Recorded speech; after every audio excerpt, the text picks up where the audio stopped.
Arro, aqui é Selene Diecat, criadora do Animal Totem Oracle Deck da mesa radiônica xamânica do Instituto Águia Dourada. Hoje, na série sobre os deuses e deusas, iremos aprender sobre Vurdulak. Mas antes da gente falar sobre Vurdulak, já vou pedindo para você deixar o seu like, compartilhar com seus amigos e contar nos comentários se você já conhecia Vurdulak, se você tem alguma forma de culto ou de devoção, conta aqui nos comentários, tá?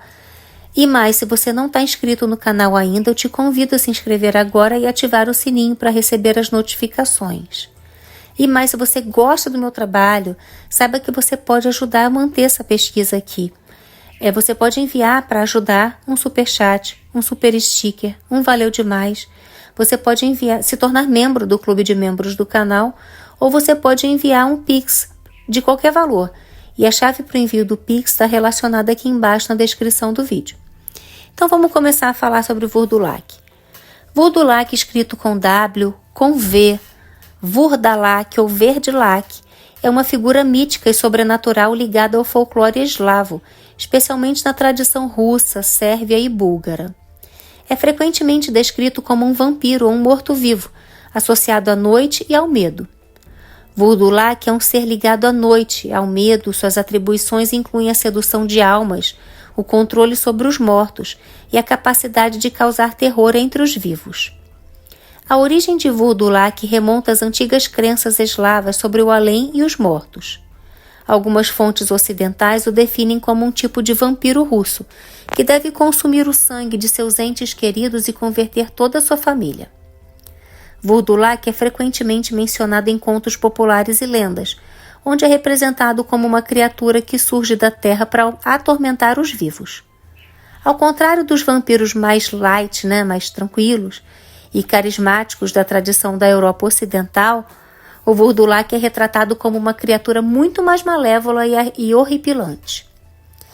As descrições do Vurdalak, ou Vurdulak, variam, mas as características comuns incluem uma aparência magra e pálida, uma palidez mortal, olhos brilhantes, vestes esfarrapadas, e ele é frequentemente representado como uma figura espectral, com traços que evocam tanto a humanidade quanto a morte.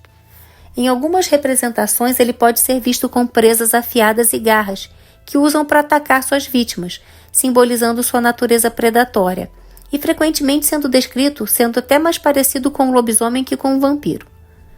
As lendas o descrevem como vagando pela noite, buscando seus antigos lares e entes queridos, movidos por uma sede de sangue e um desejo de infligir sofrimento. Acredita-se que Vurdalak possui a habilidade de mudar de forma, permitindo que ele disfarce sua verdadeira natureza e atraia vítimas para seu alcance. Dizem que ele possui um olhar hipnótico, que pode hipnotizar a sua presa, a sua vítima, deixando-a indefesa antes que a criatura ataque. Uma das representações mais famosas do Vurdulak vem da novela do autor russo Alexei Tolstói, chamada A Família do Vurdalak, de 1839. Nesse conto, um homem encontra um Vurdulak durante sua jornada e involuntariamente fica preso em suas garras mortais. A história explora temas de lealdade familiar, traição e natureza assombrosa dos mortos-vivos. Na língua russa, a palavra Vurdulak apareceu pela primeira vez no início do século XIX e se tornou comum devido ao poema de Alexander Pushkin de 1836, com o mesmo nome, parte do ciclo chamado Canções dos Eslavos Ocidentais. É uma forma corrompida da palavra eslava ocidental Volkodlak, que significa literalmente pelagem de lobo ou pele de lobo, denotando alguém que usa a pele de um lobo, um lobisomem. Outras fontes sugerem que Pushkin pegou e adaptou a palavra do Giaour, de Lord Byron, que contém uma nota de rodapé afirmando que a palavra grega para vampiro é Vardoulaka. Isso em si é uma corrupção de vou tentar falar esse nome, tá, gente? Vrikolakas, que vem do eslavo Vukodlak. Na Rússia, o nome comum para vampiro ou Vurdulak é Upir. Atualmente, os três termos vampiro, Vodulak e Upir são considerados sinônimos, mas no século XIX eram vistos como entidades separadas, embora semelhantes. Inclusive eu já estou com o nome Upir na minha lista ali também, uma hora eu faço vídeo só sobre Upir, tá? O Upir russo era dito ser uma antiga bruxa, um lobisomem ou um pecador particularmente maligno que havia sido excomungado da igreja. Na Ucrânia, os Upiri, ou seja, o plural de Upir, também eram temidos como vampiros que poderiam trazer secas e epidemias. Até agora, a verdadeira origem dessa criatura mítica permanece desconhecida. Alguns teóricos acreditam que as origens finais de Vodulak são iranianas, embora outras encontraram um paralelo de Upiri, no grupo de línguas turcas, e a palavra Ubir, que significa bruxa. A Rússia teve uma quantidade considerável de histórias de vampiros, ou apenas histórias de cadáveres animados. Os vampiros ocupam um lugar muito especial na mitologia eslava, pois os eslavos costumavam acreditar que o corpo e a alma de uma pessoa são inseparáveis na vida. Uma vez que o corpo morre, a alma permanece vagando pelo mundo dos vivos por mais 40 dias antes de seguir para a nave, o mundo dos mortos. É por isso que os pagãos eslavos costumavam deixar uma porta ou uma janela aberta na casa, para que as almas errantes pudessem se movimentar como quisessem. Mas o que acontece se a alma de alguém for tão má e corrupta que não seja bem-vinda em nave? Bem, aí que a parte assustadora começa. Os eslavos acreditavam que a alma pode retornar ao cadáver do falecido em vários casos. Em caso da morte de uma criança não batizada, em caso de morte violenta ou prematura, em caso de morte de um grande pecador, como um feiticeiro, um assassino, em caso de funeral impróprio para o corpo, e é por isso que os ritos fúnebres e a manutenção da pureza da alma enquanto ela se prepara para a passagem para o outro mundo eram importantes para os eslavos. As almas impuras que não são bem-vindas em nave retornam para vagar pelo mundo dos vivos. Elas se alimentam da energia vital das pessoas vivas, o seu sangue. Essas almas impuras são o que conhecemos como vampiros, e Vodulak é apenas uma versão dessa criatura. Semelhante a todos os outros vampiros, o Vodulak é um vampiro que deve consumir o sangue de humanos vivos. Mas o que é específico sobre esse vampiro russo é que ele precisa beber o sangue de seus entes queridos e converter toda a sua família em vampiros. Um Vodulak, então, é o cadáver reanimado de uma pessoa falecida que retorna para caçar seus próprios familiares e também entes queridos. Ao contrário dos vampiros tradicionais que podem ter como alvo estranhos ou qualquer um ao seu alcance, o Vodulak assombra e aterroriza especificamente aqueles que ele já teve em vida. Uma das lendas mais conhecidas sobre o Vodulak envolve a história de um homem que retorna de um cemitério após ser enterrado, trazendo consigo a maldição do vampirismo.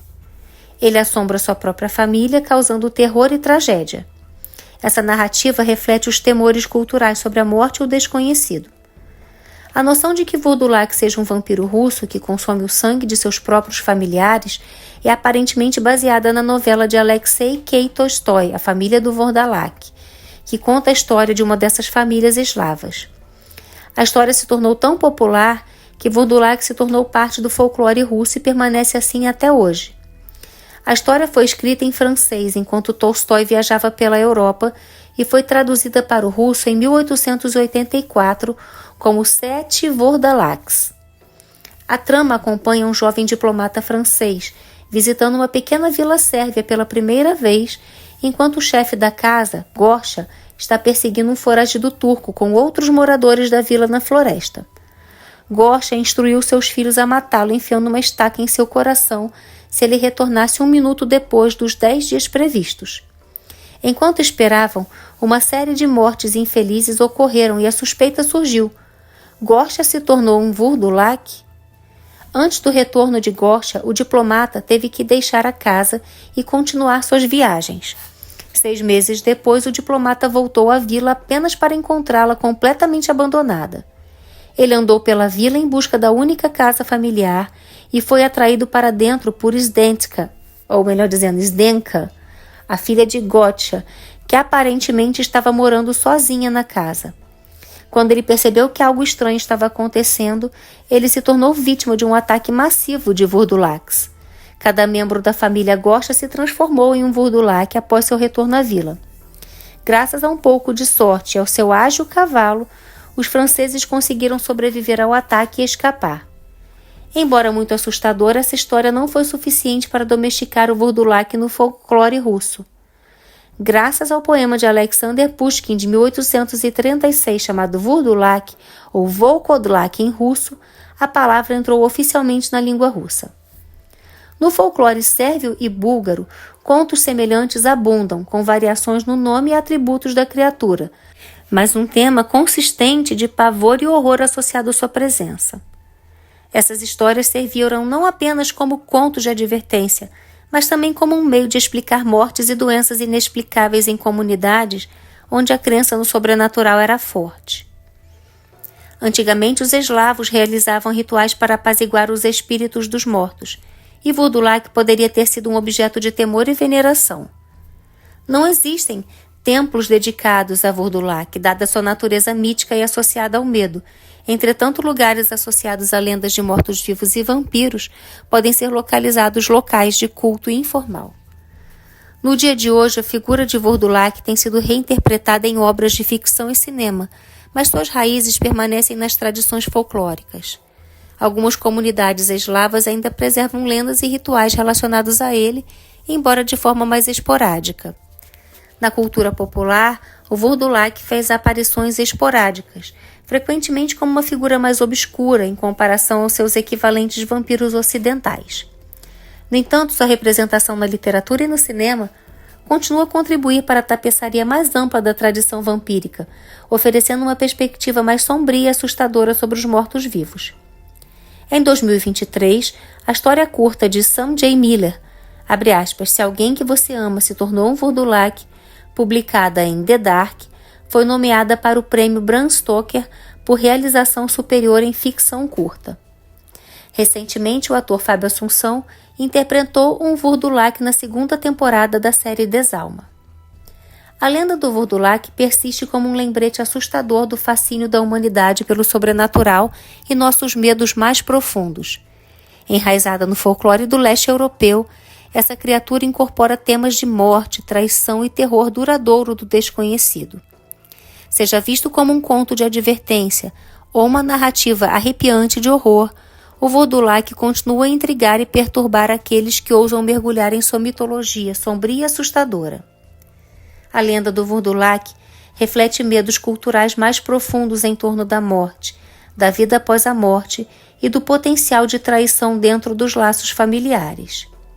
Ela ressalta o medo primordial dos mortos retornando para prejudicar os vivos, um medo que ressoou em culturas e gerações. Agora vamos falar de divindades relacionadas, né? Vamos falar de Lilith. Na mitologia judaica, ela é frequentemente considerada a primeira esposa de Adão e associada à sedução, vampirização, sendo muitas vezes retratada como um demônio que rouba a energia vital dos homens durante a noite. Bem, sabemos que Lilith não é só isso, e tem um vídeo que fala sobre ela aqui no canal. Está na playlist sobre os deuses e deusas, é só dar uma olhadinha lá. Podemos lembrar também de Striga. Na mitologia eslava, Striga é um espírito ou criatura que se alimenta do sangue e da vitalidade dos humanos, e assim como o Vurdulak, é um símbolo de medo e morte, frequentemente associado a rituais de proteção. E temos Aswang, que é uma criatura do folclore filipino, uma espécie de vampiro que se alimenta de carne e sangue. Ela é uma figura que interpreta medos noturnos e energia de criaturas que se alimentam dos vivos. Símbolos relacionados a Vurdulak. A gente pode considerar, né, aquelas coisas todas de vampiro, né? Cruzes, cinzas de fogueiras, alho, água benta, né, que são considerados elementos de proteção contra seres sobrenaturais, tá? Exemplos de oferendas e rituais. Antes de qualquer coisa, vamos falar sobre a periculosidade de Vurdulak antes de você sair se arriscando a entrar em contato, tá? Mas as oferendas a Vurdulak podem incluir alimentos como pão e vinho deixados em cemitério, velas acesas, e para se defender de Vurdulak, né, você pode utilizar alho, sal, a estaca, né, que a gente já falou aqui anteriormente, Você também pode lembrar de honrar os mortos, né, para que eles sejam, purificar as almas, né, para que eles não retornem como um Vurdulak, né? Então, é isso. Epítetos de Vurdulak: o vingador das sombras, a sombra da noite e o chamado dos mortos. Antes de fazer a oração aqui, esse vídeo é rapidinho, né? Ele é mais breve, tem menos informações. Todas as informações estão relacionadas aqui embaixo na descrição do vídeo. Então, vamos fazer aqui a oração para Vurdulak. Salve Vurdulak, guardião da noite.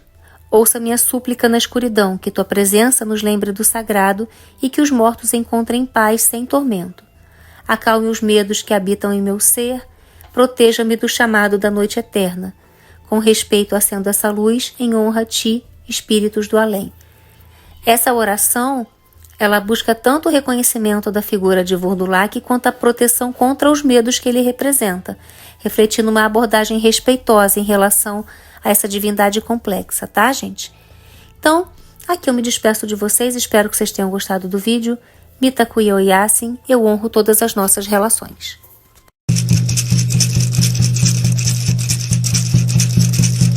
Yana hey nay nay, Yana hey nay nay, Yana hey nay nay, Yana hey.